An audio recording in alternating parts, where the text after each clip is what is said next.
This is the Fifth Estate winning headlines, your media police post. In this segment, we summarize some of the headlines that you might have missed this morning. But we also take a look at the political pieces that we call cartoons in this country.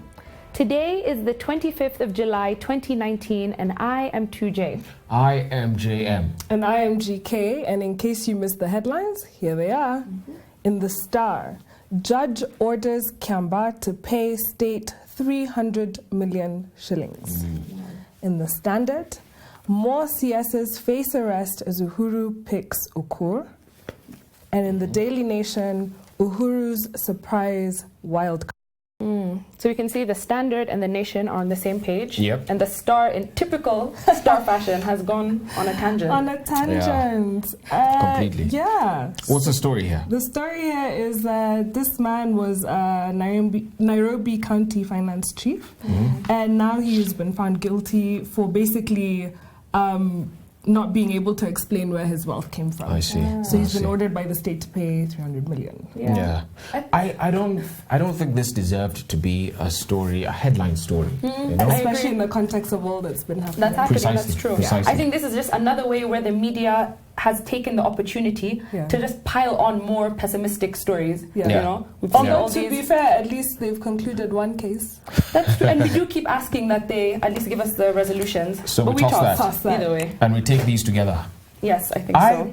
I preferred the Standard headline, right? And I think what's this telling us? It's got a healthy dose of speculation. And what they're telling us here is that CSs who have visited DCI, who have visited EACC, are likely to be, getting the boot kicked out. They're on notice, precisely. Yeah, that's true. Can you guess?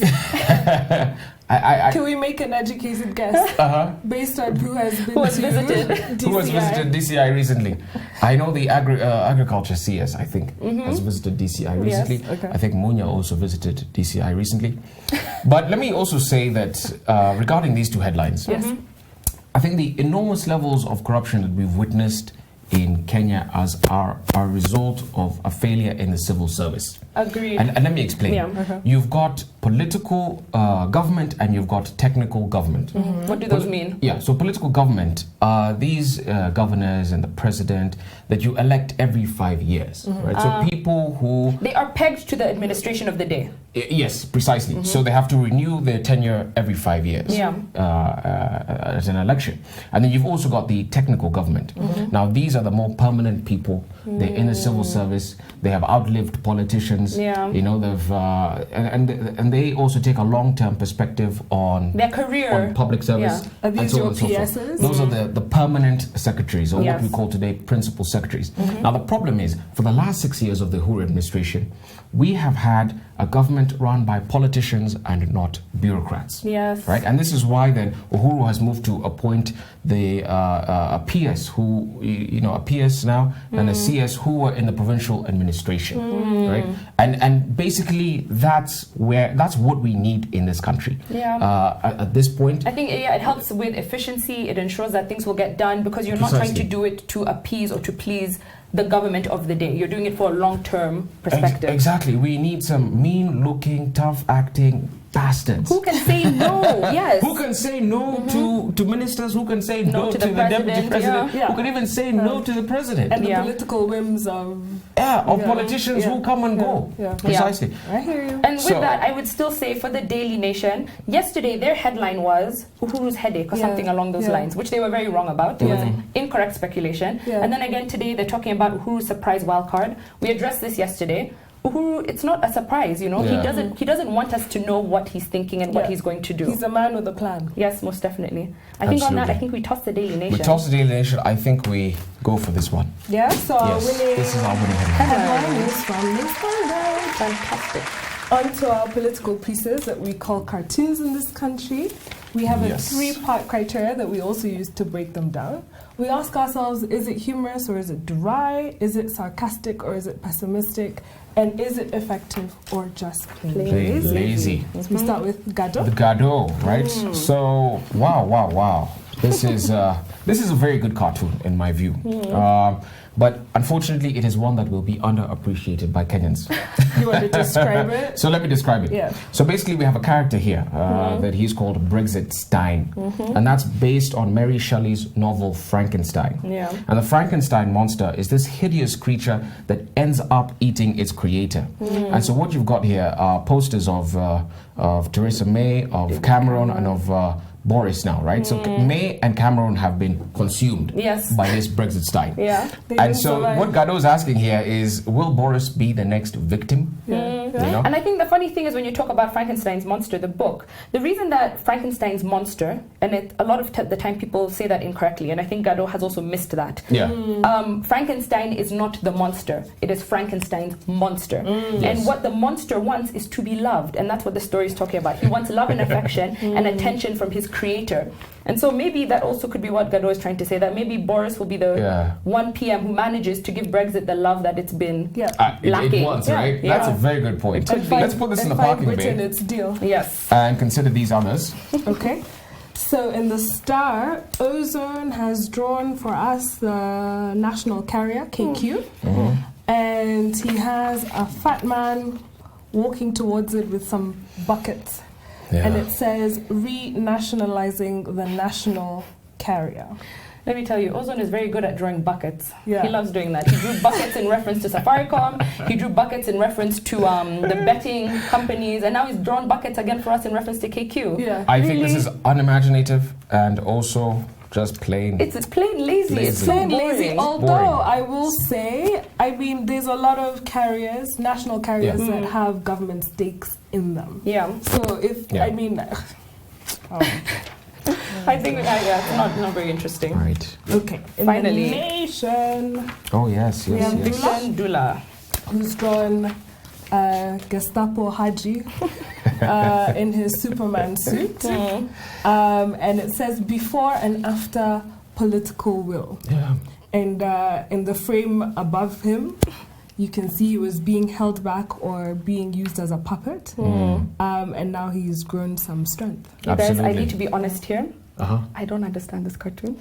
No, this... I think he's saying that there's now political will for Yeah. him to, you know, fight corruption and actually engage in... There's political will from the president. Is that actually true? It is. Consider a judgment that was given yesterday by the High Court, Court of Mumbi Ngugi. Yeah. And she said that governors who have been alleged to be part of corruption should step aside and hand over to their deputy governors until that case has been resolved. Right? So we're also seeing, for example, that this political will coming in even from other branches of government. Right? So from the judiciary, for example. So that something like that is groundbreaking. It is. That's very It's true. going to be a major disincentive to governors who want to be corrupt. I only question if Haji is indeed the Superman that Ndula is, drawing him out to be. Portraying him. I think you have to Haji give it to him. You He have had to give it a to him. win. he had a win, but Haji takes his instructions from one person, doesn't he? I don't president. think he has political will. He's still a puppet in my view. But He's got balls. I think that then between these two cartoons, Okay. What are we saying? I think we ought to give it to Gado. I agree. And Good old classic Gado. don't underestimate Kenyans. They'll get this. They'll get this. Yeah, You think so? I think it's fantastic, and I think they'll enjoy that.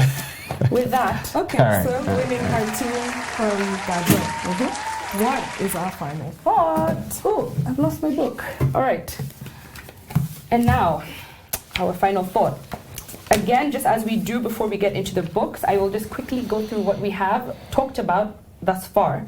Monday, we looked at weapons of mass destruction, Kathy O'Neill, how big data is manipulating our day-to-day lives. On Tuesday, we looked at factfulness, telling us that the world is indeed better than we think it is. On Wednesday, we looked at the wisdom of crowds and how sometimes groups can be smarter than the smartest individual in that group, and how the collective wisdom can give us a lot of interesting outputs. And so today, we're going to look at the age of surveillance capitalism, the fight for human future at the new frontier of power. And I think that a lot of what we discussed this week was in the run-up to the Netflix documentary, The Great Hack, that premiered yesterday, that I would urge everyone to go and watch. I think it gives a lot of interesting insight into Cambridge Analytica, the use of data, how it's used in politics, and how it kind of nudges us into these weird situations. So this book was actually written or released this year, January 2019, so it's very very fresh. Prof bought it in London. He'd like you to know that, yeah? London. So it is written by Shoshana Zuboff, who is an American author, scholar, and professor at the University of Harvard. And in this book, she explores surveillance capitalism, a term that she herself has coined. And she explores it as a rogue mutation of capitalism. It's a mouthful. So she explains in this book that traditional capitalism evolves when we take things that are not in the marketplace, that we're not exchanging and buying, and do not have a price, they are not commodities, and we find a way to bring them into the marketplace, to commoditize them and to give them value. So one of the examples she gives is you buy steel, you turn it into a car, You sell the car. So the steel is that raw commodity that you then add value to create a car, and it is now a commodity with value, and you can then buy and sell it. And so she gives the example from an economist called Carl Polanyi, and his book called The Great Transformation, written in 1944, where he refers to land, labor, and money as false commodities that were not created for the market, but are treated as market commodities. So now we have land that is something natural that God gave us, that we then put a sticker on and say it is now worth 25 million. We have labor. It is me as an individual with some skills, and then you put a price tag on me and say, I'm going to pay you X amount of money. And then you have money, this fictitious thing that we've agreed has value. And so those things were taken from their natural habitat and pulled into the market, and then they were commoditized.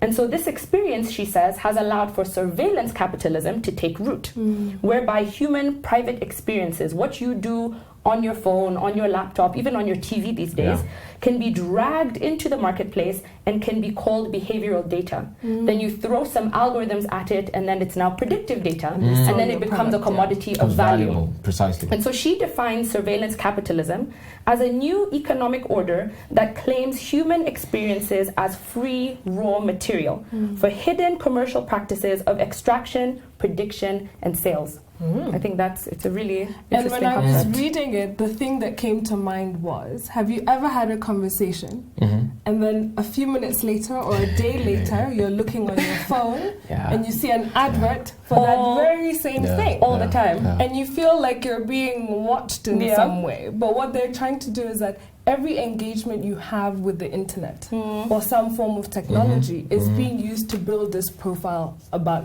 you. So those engagements are what are being commodified in a way, right? And so the interesting thing I took away from it is that when you watch The Great Hack, which is a documentary on Netflix, and you read Surveillance Capitalism, you realize how much of a choice maybe you didn't have when you went to vote in the last election. And so Cambridge Analytica is being accused of using data from Facebook.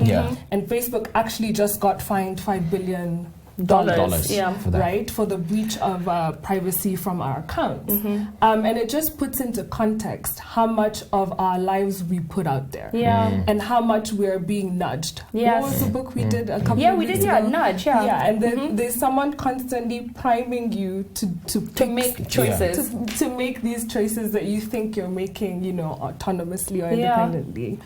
So that's what I took away from it. But also just that care that you need to take when you are engaging on the internet. You know, the first thing that I wrote down on my economics exercise book during A-level economics, our teacher told us there isn't such a thing as a free lunch. Ain't no such thing as a free lunch, right? You can't get something for nothing. And that's the whole point with all these big data companies. So they make our life more convenient. They give us these platforms. Do we really expect that they won't use that data, that they won't amalgamate it and also, use it for their own benefits? Of course they will. Right? And that's a reality that we just need to confront and just to be aware of. Right? But I was also reading something that counters this bleak perspective of the world that we're living in, right? And this is a book by a guy called George Gilder. Now, George Gilder wrote a book titled "Life After Google: The Fall of Big Data and the Rise of the Blockchain Economy." And what he's talking about there is a possibility of us moving towards blockchain technology, right? And he coined a concept which he called cryptocosm. Now, cryptocosm is a a system whereby the personal data of an individual is decentralized from a universal hub to an individuated hub. And that's the point of blockchain technology. It essentially is a list of records and information that cannot be changed. It can't be so altered, the three of us are in a blockchain system. You cannot change the information without GK or I seeing that you have done that. Converse also at the same time. It introduces transparency. Yes. Also at the same time, when you introduce information, it has to be verified by every single user before it is ticked and approved, and then that is exactly what they need at the lands ministry. Oh my goodness. Now, the other example this author gives of how this blockchain technology could work. For example, if you are on an online platform, a user would be enabled with two keys: a public key and a private key, such that whenever, let's say, the user sends a message to a recipient, the message gets out is encrypted, and when it gets to the other end, it's deciphered using the one of the keys precisely. And that way you're able to to hide information, hide identity. It's end to end. And I think that what this does is, yes, this week we've spoken about the black box system, and I think now we can introduce the white box system. So I think what she talks about here is a black box system. What we've talked about, you have the input, the algorithm does its magic, then the output comes out. You don't know what happened to create that output. But this blockchain technology is the opposite. It's a white box system, whereby because we are all privy to that list, that information, and approving it, we know what happened, and so it creates transparency and it decentralizes information for access to and so people. I think what we're likely to see in the future is these technology companies also building their backbones, building the back end using blockchain technology, using a white box as opposed to black box. I don't agree. Technology. I don't agree. Like we may. Because they want to keep their money, those profits. The Googles or the Facebooks are making a lot of money based on these algorithms that we have no idea about. And they're making products and selling them to us based on this image that we don't even have. So they know more about us than we could ever know. About ourselves. I mean, we talk about this $5 billion fine that Facebook has, which is a drop in the ocean. That's a drop in the ocean for them. That's nothing. So I think should data rights be considered fundamental rights? Yes, and that's one thing that the Great Hack really brought out, that they are using us as a commodity. The human is the commodity, and our data should be our fundamental right. It should, So when you sign on to Safaricom and you gave your consent, you should know what consent you gave. That's true. At this moment, I think a lot of us have no idea what Safaricom can even do with that. And I know they do sell our information, but it should be your human right. It should be treated that way. And I think the EU is one region in the world that takes data privacy rights very, very seriously. The US not so much, and a lot of African countries, Kenya included, we don't have any data protection rights. So when you talk about Huduma number, we don't know where that information. I told you guys I don't have Huduma number, so I don't know where your information is. You'll be forced to get our information is going to. It's been stored in Canada. Where are the servers? Can they open the servers? So you don't know what's going to happen, and then you have someone like MasterCard being linked to it. It's very precarious, and it's very scary where this could go. So I think and as we become more technologically advanced, and the future of artificial intelligence, I mean, we're getting situations where your car will be able to order tires for you when they're running out. That sounds like a good idea. Or your car it's a good idea. Or your car will be automatically stopped if you don't pay for insurance. Wow. And there's lots That's a bad idea. But that's the future of technology. If we keep letting it get bigger than us and smarter than us, that's the future we can expect. And that's possibly where Kenya and Africa have an advantage. We get to learn firsthand from the mistakes of the West. So yes, we can read this book, and just like Weapons of Mass Destruction, it can be a warning sign for us, so that we see where we're headed and we can learn from it. Oh, okay. Yes, I so think on a day where we had a double standard win. Yes, double standard win. So we had a winning headline from the Standard. and the winning cartoon from Gado. I just want to leave you with the fact that technology might be becoming our gods, or we might be becoming less of ourselves in the midst of this growing technology. And just to be careful of how we engage and what data we give out there. Have a good evening.